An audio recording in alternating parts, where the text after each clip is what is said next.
Anis, we've known each other a long time.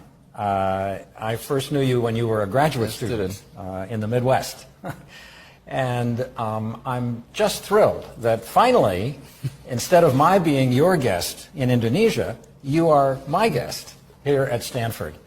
And I wanted to take this opportunity to ask you some questions about Indonesia. One of the things that is the most striking, perhaps, to anyone looking at Indonesia is its incredible diversity.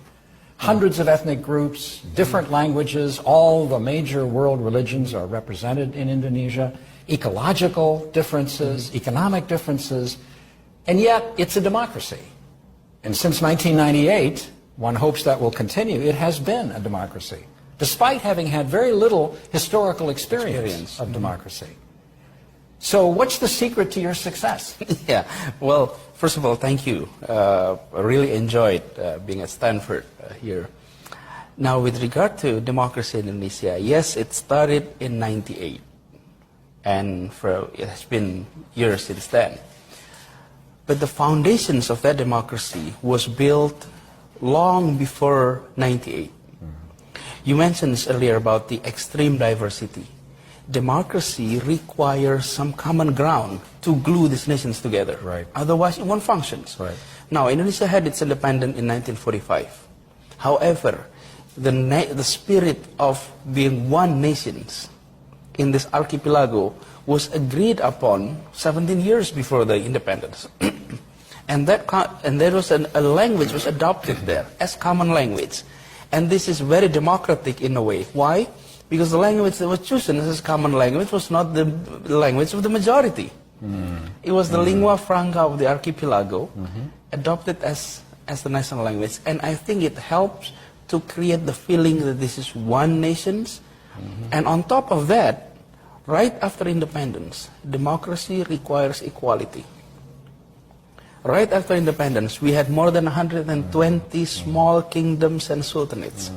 And Indonesia decided to abolish the aristocracy systems that was there and created a very egalitarian foundations that 5 decades later, when formal democracy was adopted as a system, the foundations is already there. The feeling of unity. Let me interrupt you. Sure. Let me go back to the first point you made.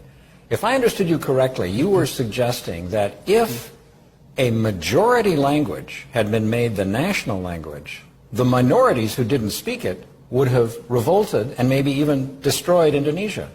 Is that the point you're trying to make? That this small group, I guess these were the East Coast Malays, right, that spoke Malay, which became the basis for Indonesian, that they were too small to threaten the state? That's one, but also the fact that the majority understood that the language, that's the language of the minority, has become the lingua franca. Yeah.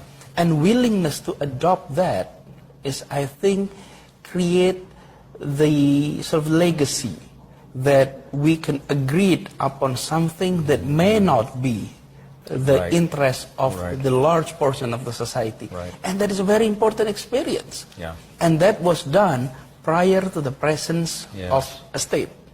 And that was more of a civil society thing. And I think this is also the other reasons why our Indonesian democracy is consolidating now, and I hope it will continues, is it has this vibrant civil society. Yeah.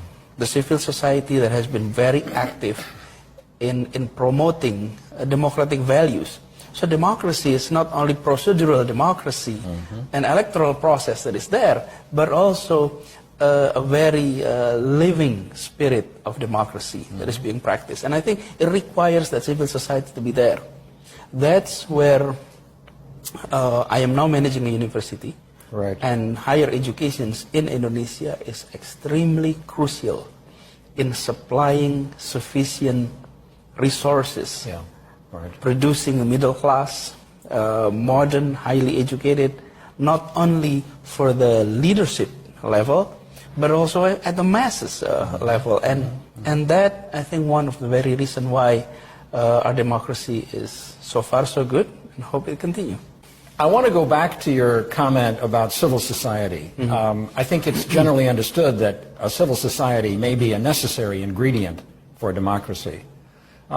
But at the same time, a civil society can believe in a variety of things. They don't necessarily all have the same values. We know that more Muslims live in Indonesia than in any other country on earth.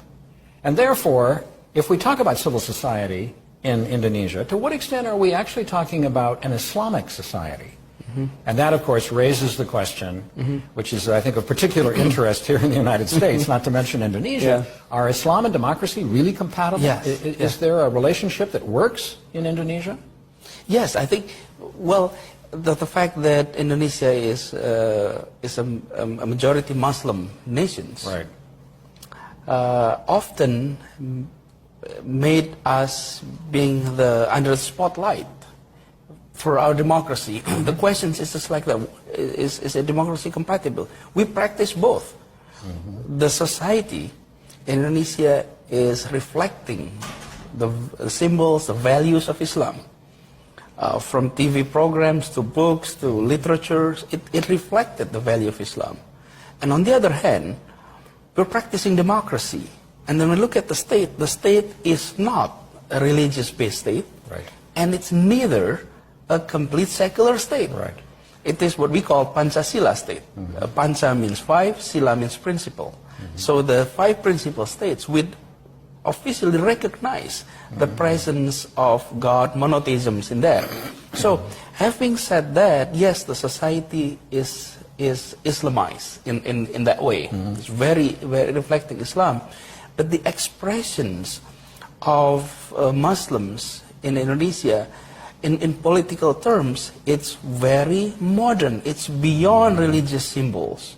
It has gone through that process. In the past, yes, it was.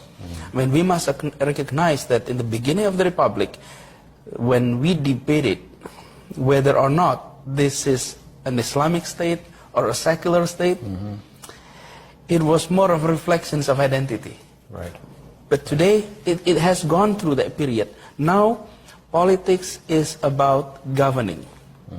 It's about delivering something. Of course, there is identity components there, but it's not religious identity. And I think that is the key.